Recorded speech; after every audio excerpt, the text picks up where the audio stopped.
नमस्कार दोस्तों, stock India YouTube channel आपका हार्दिक स्वागत करता है। आप देख रहे हैं स्टॉक इंडिया यूट्यूब चैनल। तो मित्रों, आप पहली बार चैनल पेज को विजिट कर रहे हैं, चैनल पे नए हैं तो बेल आइकन को हिट करके ऑल को जरूर सेलेक्ट कर लें ताकि लेटेस्ट वीडियो का नोटिफिकेशन आपको समय से पहुंचे और आप सूचना से वाकिफ हो सकें। और मित्रों, आगे हैं हम सबसे पहले नॉर्मल स्क्रीन पर और इस वीडियो के टॉपिक्स की बात कर लेते हैं हम।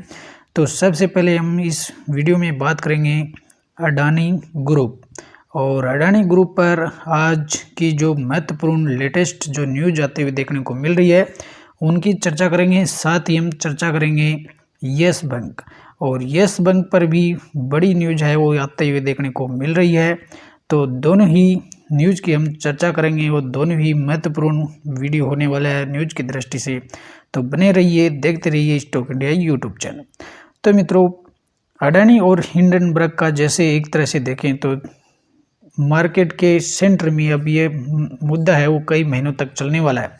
और 24 जनवरी को अडानी जो ग्रुप है उस पर हिंडनबर्ग की जो रिपोर्ट आने के बाद से अडानी ग्रुप पर रोज लेटेस्ट न्यूज आते हुए देखने को मिलती है और कभी स्टॉक्स में बड़ी गिरावटें देखने को मिली हैं। तो स्टॉक्स में आज कुछ सूचनाओं के चलते है वो रिकवरी आते हुए देखने को मिल रही है। तो आज की सबसे बड़ी न्यूज की बात करें तो आज अडानी जो ग्रुप है उस पर जो रिकवरी आते हुए देखने को मिली है उस रिकवरी की भी कुछ छोटी बड़ी न्यूज है वो उनकी भी चर्चा हम करेंगे। साथ में अडानी जो ग्रुप है उस पर और सुप्रीम कोर्ट में आज बड़ा जो डिसीजन लिया गया है उसकी चर्चा सबसे पहले कर लेते हैं। तो मित्रों, जैसा कि हमने आपको पहले के जो वीडियो में अपने चर्चा की थी कि अडानी जो ग्रुप पर हिंडनबर्ग के जो आरोप लगाए गए थे उन आरोपों की जांच करने के लिए सुप्रीम कोर्ट में पीएलआई दाखिल की गई थी। और सुप्रीम कोर्ट ने इन पीएलआई पर सुनवाई करते हुए 17 जो फरवरी की जो सुप्रीम कोर्ट में जो सुनवाई थी, 17 फरवरी की सुनवाई में सुप्रीम कोर्ट ने और अपना जो डिसीजन था इस पीएलआई पर जो डिसीजन था वो यथास्थिति का रख लिया था और अपने पास सुरक्षित रख लिया था। और इसका अब आज जो सुप्रीम कोर्ट की जो आज की जो सुनवाई थी उस सुनवाई में और सुप्रीम कोर्ट ने आज एक बड़ा निर्णय लिया है। और निर्णय ये लिया है कि जो अडानी जो ग्रुप पर हिंडनबर्ग के द्वारा जो आरोप लगाए गए थे, एलिगेशन लगाए गए थे, उनकी जांच के लिए कमेटी गठित करने का निर्णय है आज सुप्रीम कोर्ट से आते हुए देखने को मिला है। और सुप्रीम कोर्ट के द्वारा ये जो कमेटी गठित की गई है तो उसकी हम चर्चा कर लेते हैं। और चर्चा से पहले हम देख लेते हैं आज अगर अडानी के स्टॉक्स की बात करें तो आज अडानी के जो स्टॉक्स हैं उनमें सभी में लगभग है वो गिरावट की बजाय सभी में है वो अच्छी है वो तेज़ी देखने को मिली है। एनडीटीवी की बात करें तो 5% का अपर सर्किट है। अंबुजा सीमेंट भी 5% की तेज़ी देखने को मिली है। अडानी विलमार में भी 5% की अपर सर्किट है। अडानी टोटल गैस में भी 4% की तेज़ी है। अडानी पावर में भी करीब 5% का अपर सर्किट है। और अडानी पोर्ट्स में 3% का जंप है। अडानी ग्रिड में है वो 5% का जंप देखने को मिल रहा है। और फ्लेक्सी जो कंपनी है अडानी इंटरप्राइजेज, इसमें करीबन 1.5% की तेज़ी देखने को मिली है। और एसीसी सीमेंट भी अंततः वो ग्रीन में ही बंद हुआ है और इसमें भी 1.5% के आसपास वो तेज़ी देखने को मिल रही है। तो ऑल ओवर पिछले 3 ट्रेडिंग सेशन से अडानी जो स्टॉक्स है उनमें अच्छी और रिकवरी देखने को मिली है। और यदि बात करें सुप्रीम कोर्ट के द्वारा आज जो कमेटी गठित की गई है तो उस कमेटी में कौन होंगे, तो कमेटी की बात करें तो सुप्रीम कोर्ट ने अडानी हिंडनबर्ग मामले में नियामकीय जो समीक्षा के लिए एक कमेटी गठित करने का आदेश आज दिया है। सीजेआई डीवाई चंद्रचूड़ की अध्यक्षता वाली इस बेंच ने इस संबंध में आज आदेश जारी कर दिया है। और खबरों के मुताबिक यह कमेटी बंद लिफाफे में अपनी रिपोर्ट सौंपेगी। कमेटी अडानी ग्रुप के शेयरों में कथित गड़बड़ियों से संबंधित है वो जांच करेगी। और 24 जनवरी को अमेरिकी शॉर्ट सेलर हिंडनबर्ग रिसर्च ने अपनी रिपोर्ट में अडानी ग्रुप की कंपनियों के स्टॉक्स में हेराफेरी और अकाउंटिंग से जुड़ी गड़बड़ियों के आरोप लगाए थे। और इन्हीं आरोपों की जांच के लिए और कुछ नियामकीय जो सुझाव देने के लिए जिससे इन्वेस्टर्स का जो पैसा है वो सुरक्षित हो सके, इसके लिए भी कुछ सुझाव ये कमेटी देने वाली है। ऐसा है वो आज है वो सुप्रीम कोर्ट के ने अपने डिसीजन में कहा है।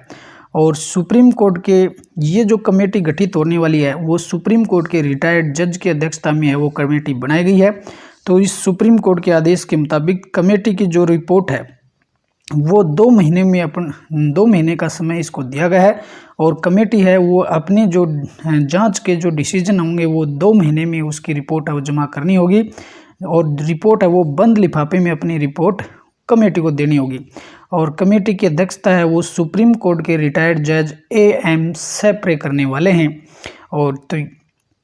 और इसके अलावा कमेटी के अन्य सदस्यों की बात करें तो इसके अलावा कमेटी के अन्य सदस्यों में OP भट्ट साहब हैं, प्रतिष्ठित बैंकर KV कामत जी हैं और टेक्नोलॉजी सेक्टर के दिग्गज नंदन नीलकेनी भी इसमें शामिल हैं। और दूसरी तरफ बात करें तो वरिष्ठ जो वकील और जज हैं सोमेश्वर सुंदरेशन भी इस कमेटी के सदस्य शामिल हैं। और इस कमेटी पर जो कमेटी गठित करने का जो निर्णय चीफ जस्टिस ने दिया है, इसके साथ ही चीफ जस्टिस ने कहा है और उन्होंने आदेश देते हुए कहा, DY चंद्रचूड़ जी ने कहा कि इस कोर्ट ने देखा है कि इन्वेस्टर की सुरक्षा सुनिश्चित करने के उद्देश्य से एक रेगुलेटरी मैकेनिज्म पर गौर करने के लिए कमेटी की जरूरत है। उन्होंने कहा कि सेबी ने एक रेगुलेटरी फ्रेमवर्क लागू करने के साथ कि उसने अपने कैपिटल से जुड़े मुद्दों के लिए प्राइसिंग कंट्रोल के क्रम में डिस्क्लोजर आधारित रेगुलेटरी मैकेनिज्म शुरू है वो कर दिया है। कुल मिलाकर के इस कमेटी में और चीफ जस्टिस ने ये भी कहा है कि साथ ही जो कमेटी है वो इस बात की भी जांच करेगी कि अडानी जो ग्रुप पर हिंडनबर्ग के द्वारा कथित जो शेयरों के मैनिपुलेट करने और जो सेल कंपनियों के माध्यम से कुछ पैसा स्टॉक्स में लगाया गया है, उन सभी बिंदुओं की है वो जांच है वो ये कमेटी करने वाली है। साथ ही कमेटी अपनी सुझाव ये देगी कि इन्वेस्टर्स के हितों को किस प्रकार से सुरक्षित किया जाए, इन बिंदुओं पर भी कमेटी अपनी सुझाव देने वाली है। और कमेटी है वो अगले 2 महीने में अपनी है वो 2 महीने में अपनी रिपोर्ट है वो पेश करेगी। और इसमें चीफ जस्टिस ने आदेश देते हुए कहा है कि सेबी इस कमेटी को पूर्णतः सभी प्रकार की जो व्यवस्थाएं वो करेगी और अपने उसमें पूर्ण सहयोग देगी, ऐसा इस आदेश में भी कहा गया है। तो कुल मिलाकर के कमेटी है वो 2 महीने में अपना है वो जांच रिपोर्ट सौंपेगी। और तो 2 महीने का इंतज़ार है वो हमें करना होगा और उसके बाद ही स्थिति है वो क्लियर होगी।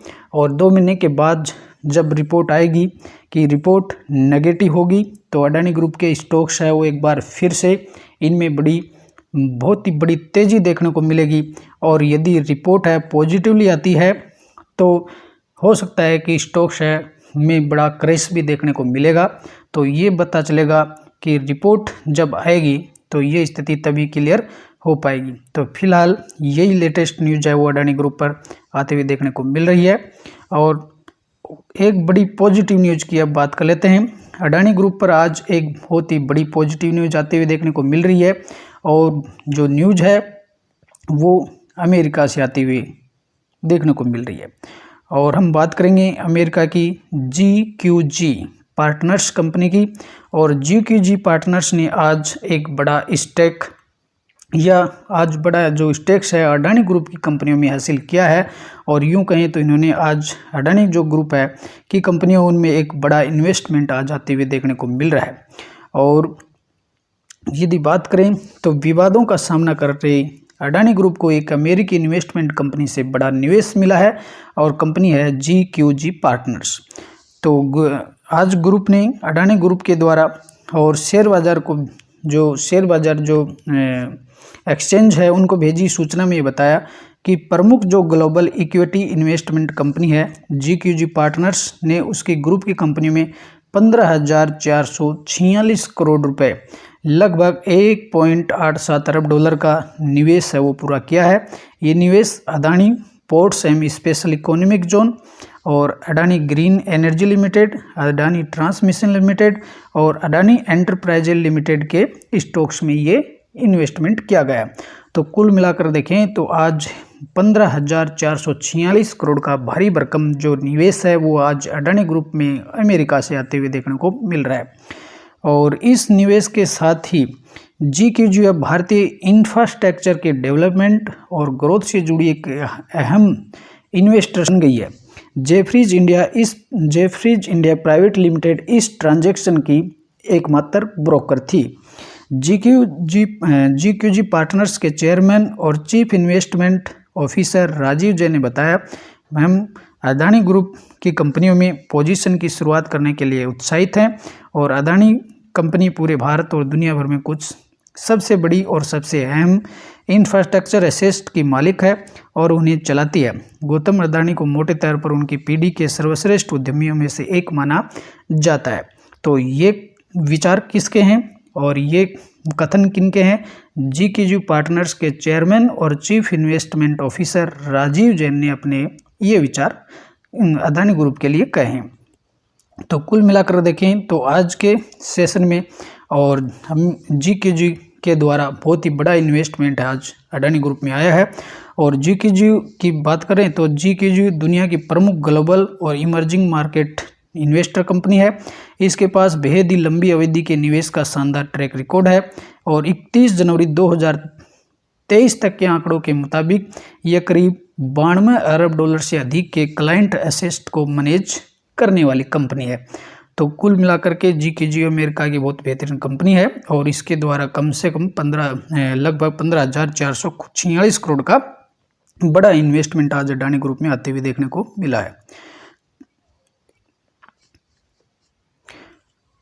और अगली न्यूज की बात करेंगे तो आज एक हल्की न्यूज भी आते हुए देखने को मिली है और हम बात कर रहे हैं तो इसमें बेंगलुरु जो स्थित एक कंपनी है ट्रू बीकन एक वेल्थ मैनेजमेंट कंपनी है और ये एक जो ट्रू बीकन जो है वो वेल्थ मैनेजमेंट कंपनी है और ये जो कंपनी है विदेशी निवेशकों के लिए अल्टरनेटिव इन्वेस्टमेंट फंड और एक पोर्टफोलियो मैनेजमेंट सर्विस जिनको हम PMS कहते हैं, PMS चलाती है।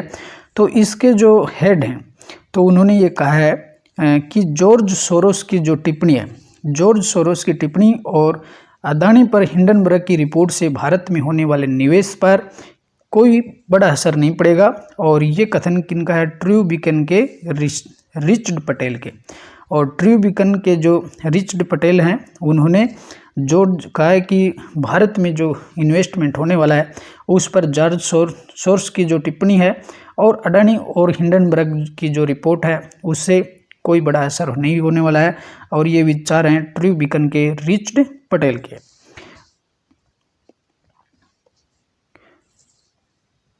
और नेक्स्ट चर्चा अपन कर लेते हैं अब यस बैंक पर। और मित्रों यस बैंक पर भी आज बड़ी लेटेस्ट न्यूज आते हुए देखने को मिली है और कल भी के सेशन में भी हमने एक वीडियो के माध्यम से यस बैंक पर न्यूज है वो कवर की थी और वो न्यूज आज लगभग है वो पूरी होते हुए देखने को मिल रही है कि जो यस बैंक है उसके तो इसमें जो यस जो बैंक है उसमें 3 साल का जो लॉक इन पीरियड है वो नज़दीक ख़त्म होने के या समाप्त होने के नज़दीक आ रहा है। और यदि आज यस बैंक के स्टॉक्स की बात करें तो इसमें स्टॉक्स में करीबन आज 3.5% तक की है वो तेज़ी देखने को मिल रही है। और यदि यस बैंक की बात करें तो यस बैंक है वो देश का सबसे बड़ा lender state bank of India जो है स्टेट बैंक ऑफ इंडिया की तरफ से बड़ी न्यूज आती हुई देखने को मिल रही है।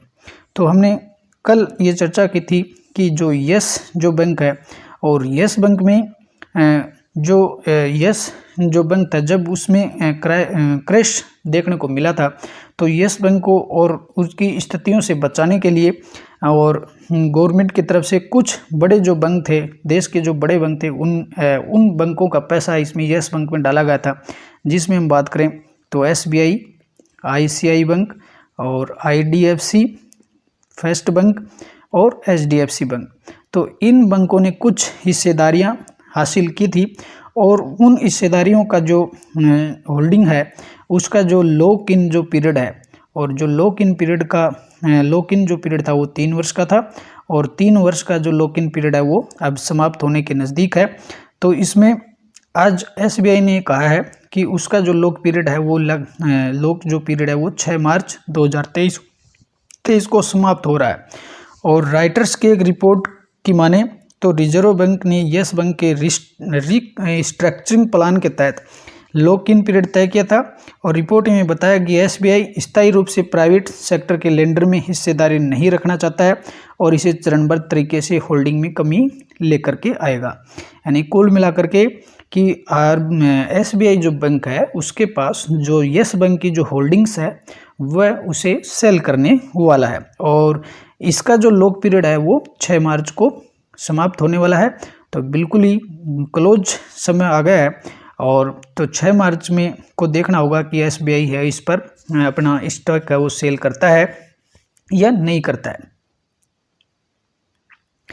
और इस रिपोर्ट की माने तो रिपोर्ट के मुताबिक कि एसबीआई बैंक को जितनी हिस्सेदारी बेचनी है और उससे पहले वह आरबीआई को सूचना देनी होती है। तो इसमें देखते हैं कि एसबीआई है वो 6 मार्च को क्या डिसीजन लेता है। और 6 मार्च को ही ये पता चलेगा कि एसबीआई है वो किस तरह का डिसीजन इसमें अपनी होल्डिंग को ये यथास्थिति रखते हैं या उसको सेल करते हैं। और यस बैंक के एमडी ने आज भरोसा दिलाया है। और यस बैंक के एमडी और सीईओ प्रशांत कुमार ने और ईटी के साथ बातचीत में कहा, इकोनॉमिक टाइम्स के साथ बातचीत में कहा कि हम एसबीआई की तरफ से नहीं बोल सकते, लेकिन जब मैं सभी इन्वेस्टर बैंकों से बात करता हूं और हमारे पास बड़ी संख्या में इन्वेस्टर्स बैंक हैं तो मुझे भरोसा मिलता है कि मार्च की खबर को लेकर के कोई चिंतित होने की बात नहीं है। कुल मिलाकर के यस बैंक के जो एमडी है उनका ये कहना है कि मुझे ऐसा नहीं लगता है कि जो बैंक है वो अपना स्टेक है वो लॉक पीरियड्स समाप्त होने के बाद में बेचेंगे। तो ये सभी चीज़ें तो 6 मार्च के बाद ही पता चलेंगी कि इसमें कौन से जो बैंक है SBI, SCI, HDFC, IDFC bank, कौन से बैंक अपना स्टेक्स बेचेंगे और कौन सा स्टेक्स रखेंगे। तो ये आगे की बात है। लेकिन फिलहाल ये बड़ी न्यूज एसबीआई की तरफ से निकल कर के आ रही है कि एसबीआई अपना स्टेक्स है वो बेच सकता है। और तो अगर एसबीआई स्टेक्स अपना बेचता है तो इसमें यस बैंक पे है वो करीबन है वो बड़ी गिरावट आते हुए देखने को मिल सकती है। क्योंकि अगर एसबीआई के स्टेक्स की बात करें तो अब भी एसबीआई का करीबन 1.5% से ज़्यादा का स्टेक इसमें यस बैंक में देखने को मिलता है। और अन्य बैंकों का भी करीबन 1 से 1.5% के आसपास स्टेक्स इसमें देखने को मिल रहा है।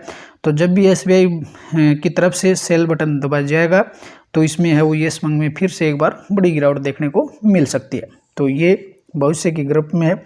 तो मित्रों, कुल मिलाकर इस वीडियो में हमने 2 स्टॉक्स हैं उनकी 2 ग्रुप जो कंपनियां हैं उनकी चर्चा कर ली है।